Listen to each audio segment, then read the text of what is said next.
The Wyoming wind carried dust and broken promises across the platform at Bitter Creek Station, where Samuel Hawthorne stood holding a photograph that had already become a lie. In that faded image, Margaret smiled demurely, her slender frame promising a quiet life, a gentle presence to fill the silence that had consumed his ranch since Emma died. But the woman stepping off that train in October 1882 wasn't Margaret. She was enormous, dressed in violet taffeta that had seen better days, and her mouth hadn't stopped moving since the locomotive wheels stopped turning. This is the story of how the wrong bride became the only right choice Samuel Hawthorne ever made, and how sometimes the person you never ordered delivers exactly what your soul has been starving for.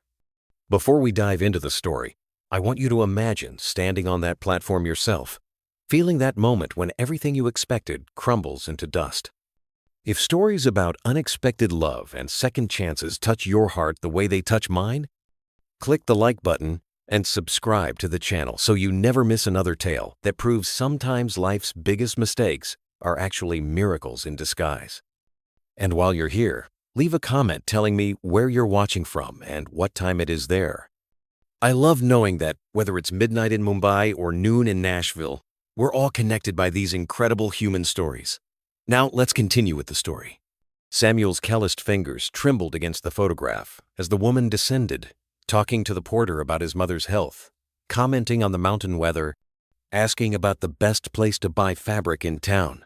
Her voice rolled across the platform like thunder across the plains, impossible to ignore. She spotted his hastily made sign reading Margaret Whitfield and bounded toward him with surprising grace for her size, her face breaking into a smile that could have melted winter. "You must be Samuel." "Oh, you're taller than I," imagined. Margaret said you were tall, but she never mentioned those eyes. Blue as a Wyoming sky after rain. "I'm Dolores Whitfield, Margaret's cousin." Now, before you say anything, and I can see you're about to say quite a lot judging by that expression, Margaret's married. Yes, married to a banker in Boston. Happened 3 weeks ago. Very sudden, very romantic, very inconsiderate, if you ask me. Samuel's world tilted. 5 months of letters, $600 sent for passage, plans made, dreams carefully reconstructed from the ashes of grief. His mouth opened, but no words came. They rarely did anymore. "She sent me instead," Dolores continued, pulling a worn letter from her carpet bag. "Well, sent is generous. She mentioned you needed a wife, and I needed a new life after." Her voice caught for the first time. "After Cincinnati became unbearable, I paid my own way. Every penny from selling what little I had left. I'm a widow, Mr. Hawthorne." We're both starting over, it seems. The platform emptied around them, leaving a silent rancher and a woman who filled silence like water fills a basin, completely and without apology. The wagon wheels groaned against the rutted trail leading away from Bitter Creek, but their complaint was nothing compared to the symphony of words flowing from Dolores. Samuel had spoken maybe 10 words since leaving the station, mostly directions to the porter about her 3 carpet bags, which seemed to contain her entire world. She sat beside him on the bench, her violet dress spread like a storm cloud, talking about everything and nothing as the prairie stretched endless before them. "In Cincinnati, you'd never see sky like this. Too many buildings, too much smoke from the factories. My husband owned a bakery on Vine Street. Schmidt's Bakery, though his name was actually Schultz. Changed it to sound less German after some trouble with the nativists. Funny how people hate what they don't understand. Oh, look at that hawk. Magnificent. Red-tailed, I believe. My father taught me about birds before he died. Said they were God's way of showing us freedom existed." Samuel glanced at the hawk circling lazily overhead, then at the woman beside him. She noticed everything. The way his hands gripped the reins when she mentioned her husband, how he favored his left leg when he'd climbed into the wagon, the photograph he'd tucked into his vest pocket like a man putting away a dream. "Your leg troubles you," she observed, her voice softer now. "Old injury? My uncle walked like that after Antietam. Said the bone never set quite right. The war takes from men in ways that keep taking long after the last shot's fired." "Shiloh," Samuel said, the words scraping out like rust from his throat. "Ah, She didn't push, didn't prod, just hummed a melody that seemed to catch the rhythm of the horse's hooves. It was an old hymn, one his mother used to sing while hanging laundry. Strange how a stranger could summon such memories. "My ranch is remote," he finally offered, feeling obligated to warn her. "Nearest neighbor is 6 miles. Town's a half-day ride. It's called Nowhere Ranch because that's what Emma said when she first saw it." "Middle of nowhere," she said, but she smiled when she said it. "Emma was your wife." Not a question. Dolores had a way of understanding things without being told. 5 years gone. Fever took her one winter. I promised her I'd remarry, keep the ranch going. She loved that land more than anything. "More than you?" Dolores asked gently. Samuel considered this. "She loved it through me," said. "I became myself out there, away from crowds and noise." "And now you're bringing the noisiest woman in Wyoming to your quiet paradise?" Dolores laughed, but there was sadness in it. "I know I talk too much. Harold used to say my mouth was like a river that never knew drought." "Used to say a lot of things." The prairie wind carried her words away, and for a moment, just a moment, she was quiet. Samuel found himself missing her voice already, which disturbed him more than her endless chatter. As the sun began its descent toward the mountains, painting the grassland gold, he realized the ranch might echo less with her there. Dolores stepped through the doorway of Samuel's ranch house and immediately understood she had entered a tomb. Emma's apron still hung on the peg by the stove. Her needlework sat unfinished on the parlor chair, the needle still threaded, waiting for hands that would never return. Dust had settled on everything except the pain, which remained fresh as morning frost. Samuel stood behind her, watching her take inventory of his grief, waiting for judgment that didn't come. "After Harold died, I kept his pipe smoke trapped in a jar," Dolores said quietly, running her finger along the kitchen table where Emma's place setting remained untouched. "Opened it every morning for 3 months just to smell that awful tobacco. Grief makes us do peculiar things, doesn't it? We try to hold on to ghosts with objects, as if keeping their things keeps them." She moved through the kitchen with surprising delicacy for her size, opening cupboards, examining Emma's collection of blue willow china, the cast-iron pots seasoned with years of use. Samuel tensed when she picked up Emma's favorite cooking pot, the one that still smelled faintly of the last stew she'd made. "This pot has stories," Dolores murmured, holding it like a baby. "Look how the handle's worn smooth just here, where her thumb would rest." She stirred with her right hand, lifted with her left. Was she left-handed? "Yes," Samuel croaked, amazed anyone could read such details from an old pot. "May I?" Dolores asked, already tying Emma's apron around her ample waist. It barely reached halfway. "These cooking things shouldn't sit idle. They were made for creating warmth, for feeding people, for bringing life to a home." Emma would understand that. Before Samuel could protest, she was moving through the kitchen like a force of nature, talking to the pots as if they were old friends. "Now then, let's see what we can do about supper. You there, largest pot.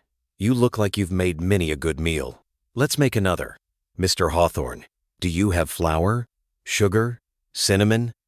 I'm going to make bread that will have Emma's spirit smiling." Within an hour, the house filled with scents it hadn't known in 5 years. Cinnamon bread rising, beans simmering with salt pork, coffee brewing strong and black. Dolores talked the entire time, narrating her actions, sharing recipes from her grandmother, telling stories about bread disasters in Cincinnati. The empty house began to feel less hollow, as if her words were slowly filling the spaces grief had carved out. Samuel found himself drawn to the kitchen doorway, watching her work. She used Emma's things with reverence, but without fear, bringing them back to life through purpose. When she caught him watching, she smiled, flour dusting her red cheeks.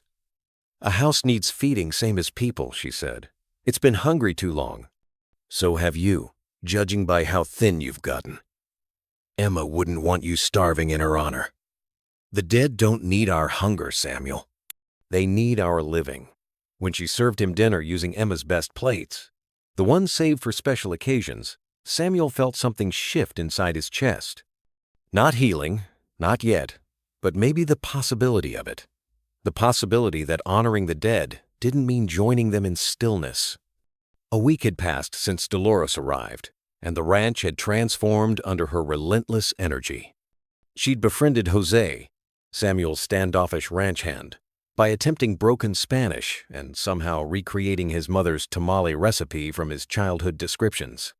The older man now smiled when she approached, calling her Señora Mariposa because she fluttered around like a butterfly despite her size.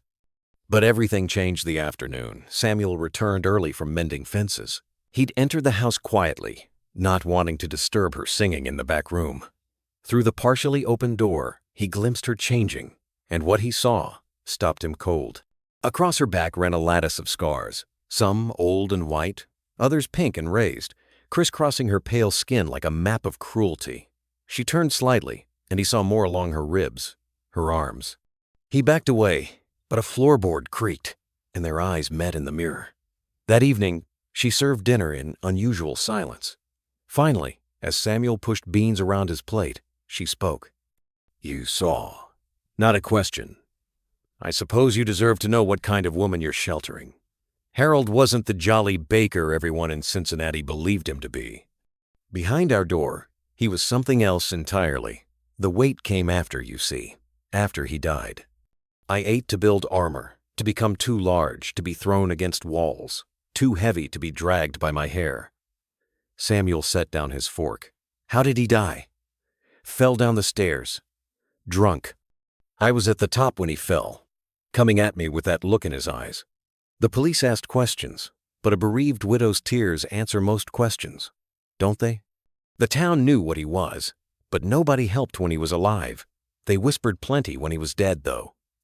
She stood, began clearing dishes with shaking hands. Samuel caught her wrist gently, turned it over to see the small circular scars there too. Cigarette burns. "At Shiloh, I held dying boys who cried for their mothers," he said slowly. "Killed men who probably had families waiting. Came home with medals they called heroism, and nightmares I called truth. We've both got our scars, Dolores. Yours just show more courage than mine." "Courage?" She laughed bitterly. "I stayed with him for 8 years. You survived 8 years. Then you got free. Then you came here, knowing nothing about me except I needed a wife. That takes something more than courage." He rolled up his own sleeve, showing the puckered scar where grape shot had torn through muscle, then lifted his shirt to reveal the saber slash across his ribs, the burn marks from when their field hospital caught fire. We match, in a way, both marked by other people's cruelty. Dolores traced one of his scars with a fingertip, her touch butterfly-light. Emma must have hated seeing these. She kissed them every night. Said they were proof I'd fought to come home to her. "She sounds wise." "She would have liked you. Would have said you talk enough for both of us, then made you tea and asked for your stories." That night, for the first time since arriving, Dolores went to bed without filling the house with words. But somehow, the silence felt fuller than before, pregnant with understanding rather than empty with grief. Two damaged people recognizing their reflection in each other's pain. The blizzard struck without mercy, sealing them inside for 3 days, with nothing but time and truth between them. Wind howled like grieving widows while snow piled against the windows, turning day into twilight. At first, Samuel paced like a caged wolf, worried about the cattle, the horses, the 100 things that could go wrong. But Dolores had other plans for their captivity. "If we're going to be buried alive, we might as well enjoy ourselves," she announced, producing a deck of cards from her carpet bag. "Do you know whist? Euchre? Poker? No? Well then, prepare for your education, Mr. Hawthorne." Her constant talking shifted from nervous habit to survival tool. She taught him card games while sharing outrageous stories about Cincinnati society ladies who cheated at bridge, about the time she accidentally served the mayor's wife salt instead of sugar in her tea cake, about the scandal when banker Morrison's wife ran off with the Italian dancing instructor. "You should have seen their faces." She laughed, dealing another hand. Like someone had announced the Queen of England was actually a merchant's daughter from Brooklyn. By the second day, cooped up with only each other, and the howling wind. Even Dolores's well of stories began to run dry. That's when Samuel surprised them both. "Emma made me promise to remarry," he said suddenly, staring at his cards. "Not asked. Made me promise. Said the ranch would die without a woman's touch. Said I'd turn into a ghost without someone to remind me I was alive. I sent for a bride out of duty, not desire. Figured a quiet woman would be easiest. Wouldn't disturb the way things were. And instead you got me," Dolores said softly. "A loud, fat widow who's disturbed everything." "Yes." He looked up at her. "Thank God." She set down her cards. "I need to tell you something. I lied. Margaret never sent me. I saw your advertisement myself in the newspaper. Read it a dozen times. Hard-working rancher seeks capable woman for marriage. Must be willing to work hard and endure isolation. You didn't ask for beauty or youth or charm, just capability and endurance. I wrote to Margaret, my cousin. Knew she was corresponding with you. When she told me about the banker, I took it as a sign. You chose to come here? To me? Why? Your letters to her. Margaret showed them to me. They were kind. Formal, yes, but kind. You mentioned Emma with such tenderness.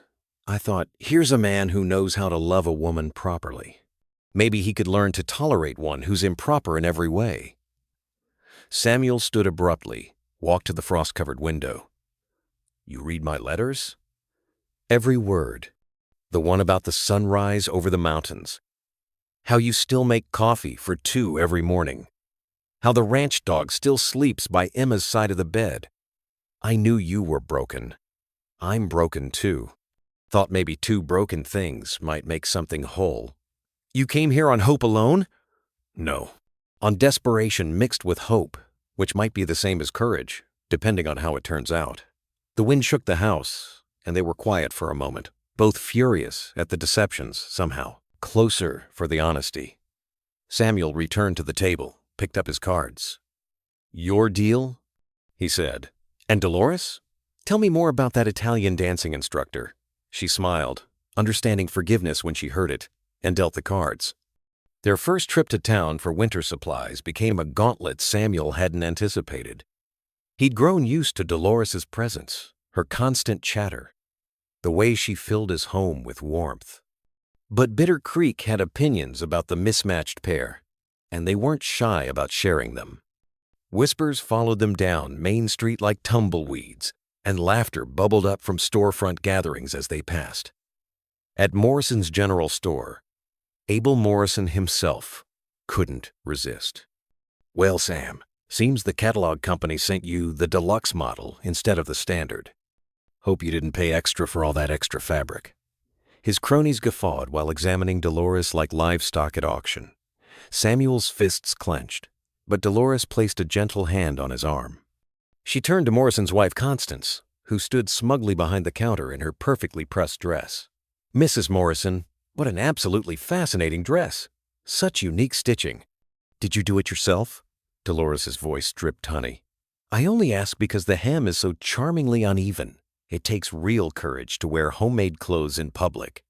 In Cincinnati, we'd call that rustic authenticity. Constance's face reddened as she glanced down at her dress. Dolores had already moved on, discussing Dickens with the banker's wife, casually mentioning her education at Oberlin College, subtly correcting the woman's misquote of Shakespeare. Within 10 minutes, she'd organized an impromptu church bake sale, volunteering to coordinate with such enthusiasm that the ladies couldn't refuse without looking unchristian. Did you know, Dolores said loudly enough for all to hear, that Samuel's ranch produced more wheat per acre than any other in the county last year? Despite the drought? Remarkable what a man can accomplish with intelligence and hard work rather than just inherited land and daddy's money. She moved through the store like a general claiming territory, complimenting the preacher's wife's hat while noting it was last season's style, discussing cattle prices with Rancher Thompson while revealing she'd studied market reports, mentioning her late husband's connections to Cincinnati's business elite while buying 50 pounds of flour. The men who'd been laughing grew quiet. Their wives began seeing Dolores differently, this educated woman who could quote poetry and organize charity events, who knew about fashion and finance. Samuel watched her transform their mockery into uncertain respect, wielding words like weapons, each compliment hiding a blade. Outside, loading supplies, young Tommy Henderson called out, "Hey Sam, where'd you find the circus elephant?" Before Samuel could respond, Dolores laughed brightly. "Oh, honey, the circus wouldn't have me. They said I was overqualified. Besides, your mama already has that job secured, doesn't she? Bless her heart, working so hard to entertain all those traveling salesmen when your daddy's away." Tommy's face went white. It was common knowledge, but never spoken. The boy slunk away while Dolores hummed, arranging sacks of flour. "You didn't have to do that," Samuel said quietly. "I can handle their mockery." "Oh, I know you can. But why should you have to? Besides, I enjoyed myself immensely. Did you see Constance Morrison's face when I mentioned the hem? Priceless. They'll remember this. Good. Let them remember that the fat woman who talks too much has teeth when she smiles." She climbed onto the wagon seat with surprising grace. "Now, let's go home. I want to practice my pie recipe for that bake sale." Morrison's wife won't know what hit her. Cole Brennan arrived at the ranch like a thunderstorm given human form, 6 hired guns spreading out behind him in practice formation. Samuel had been expecting this visit for months. Brennan owned the largest cattle operation in 3 counties and had been slowly swallowing smaller ranches like a snake consuming mice. Samuel's refusal to sell had been a splinter under his skin for 2 years. "Hawthorne," Brennan called from his black stallion, his voice carrying the confidence of a man who'd never heard the word no and meant it. "Time to discuss reality. Your water rights specifically." Before Samuel could respond, Dolores emerged from the house like sunshine breaking through storm clouds, carrying a tray of still steaming apple pie. "Gentlemen, perfect timing. I just pulled this from the oven. You there, young man with the lovely mustache. You look like someone who appreciates good pie. Did your mother bake?" "Mine did, rest her soul. Secret is lard in the crust, not butter, like these modern recipes say." The gunman blinked, thoroughly disrupted. "Ma'am, we're here on business." "Business on empty stomachs? Nonsense. Mr. Brennan, surely your mother raised you better than that. Sarah Brennan, isn't it? From Virginia, originally? I heard she makes extraordinary peach preserves. You have her eyes, you know. Same intensity. She must worry about you terribly, riding around with all these dangerous men." Brennan's composure cracked slightly. Nobody mentioned his mother, who died disappointed in what her son had become. "Listen here, woman. Dolores Hawthorne. Well, soon to be Hawthorne. We're planning a Christmas wedding. You'll come, won't you? All of you? I make the most magnificent roast. My late husband's business partners used to travel from Cleveland just for my Christmas dinner. Did you know Cleveland has the most fascinating new electrical street lamps? Progress is everywhere these days." She kept talking, offering pie, asking about their horses, their families, completely dismantling the carefully orchestrated intimidation. One gunman actually dismounted to accept a slice, earning murderous looks from Brennan. "Enough!" Brennan finally exploded. "Hawthorne, control your woman or I will." The temperature dropped 20 degrees despite the autumn Sunday. Samuel stepped forward, his hand moving to his hip, where no gun rested but where muscle memory lived. "You just threatened my wife, Cole." "Wife? You're not married yet," she just said. "Close enough." Samuel's voice carried the quiet authority of a man who'd led cavalry charges. "Touch her, threaten her, even look at her wrong, and we'll have a different kind of discussion."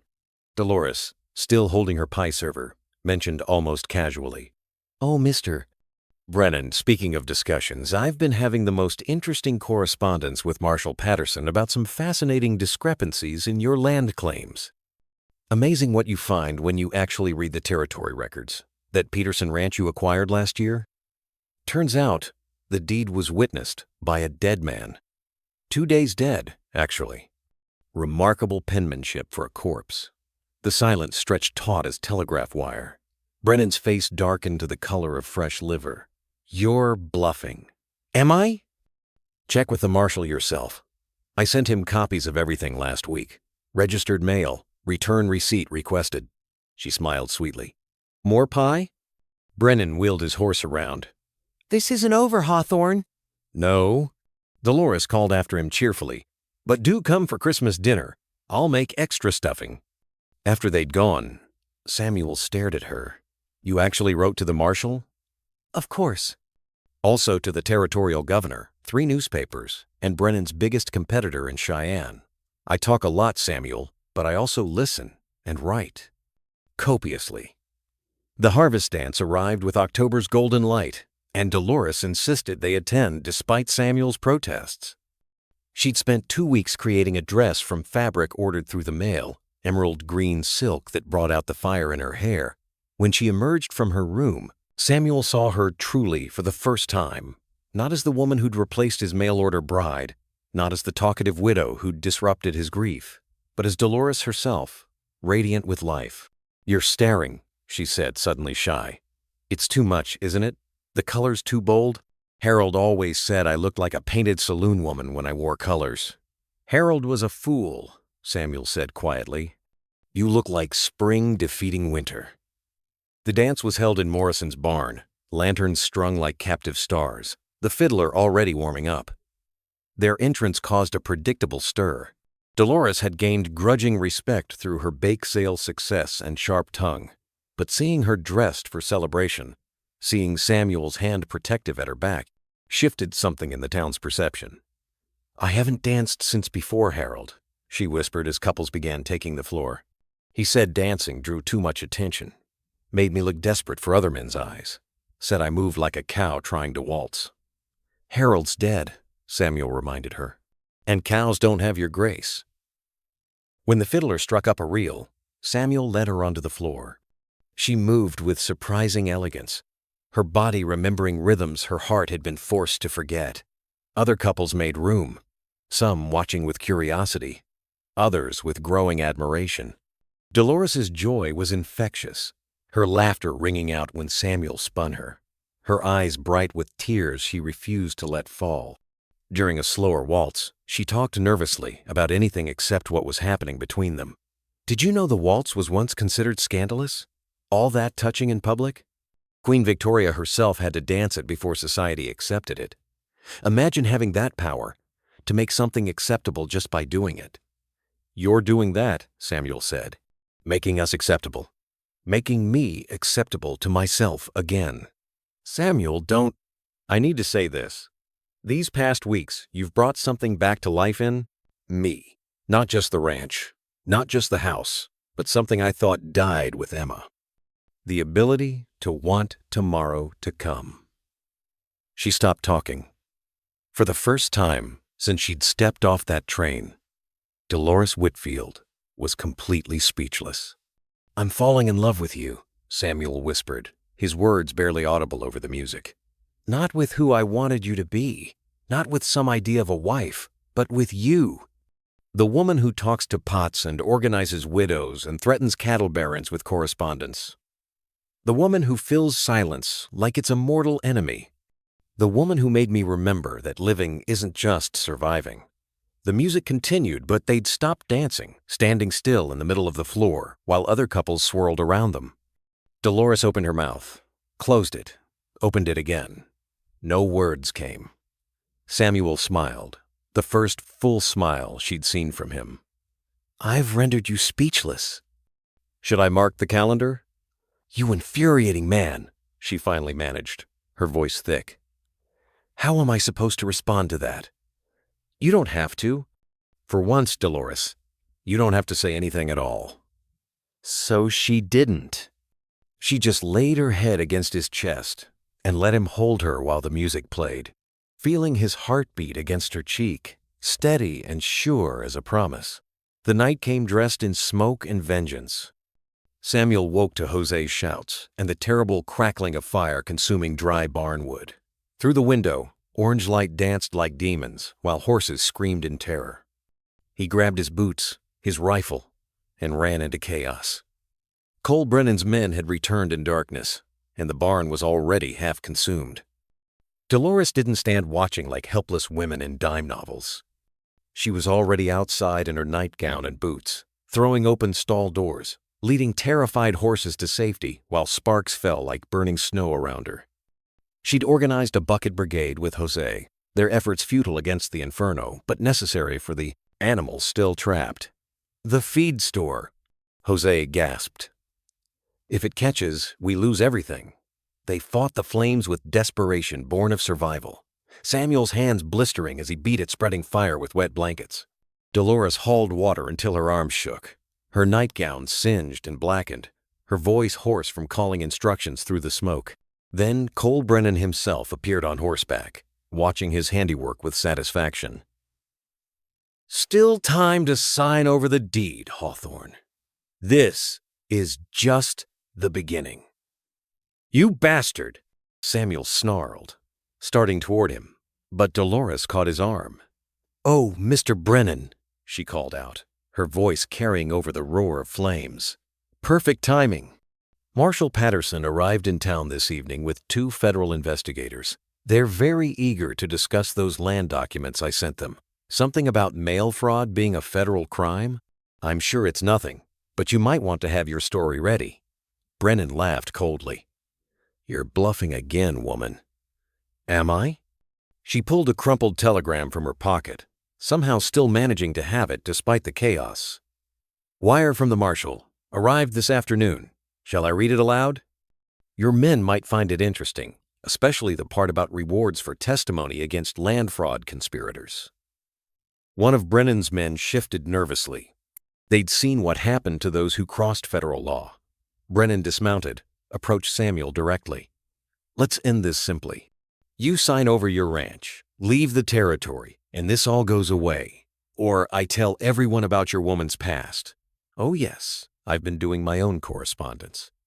Cincinnati police still have questions about Harold Whitfield's death. Suspicious circumstances, they said. "Your fat bride might be a murderer, Hawthorne." The silence stretched taut despite the fire's roar. Samuel looked at the burning barn, at Jose trying to save the last of the equipment, at Dolores standing there with soot on her face and steel in her spine. Then he looked at Brennan. "Give me the papers." "Samuel, no!" Dolores gasped. He signed the deed transfer with a steady hand. "The ranch is yours, Brennan. Now get off my land while it still is mine for the next 5 minutes." Brennan smiled triumphantly, but it faded as hoofbeats thundered up the road. 15 riders appeared through the smoke, neighboring ranchers armed and ready. Tom Henderson led them, the man whose wife Dolores had defended with her sharp tongue weeks ago. "Evening, Cole," Henderson said, rifle casual across his saddle. "Saw the smoke. Thought Samuel might need help with his fire problem. All of us did." "This isn't your business, Henderson.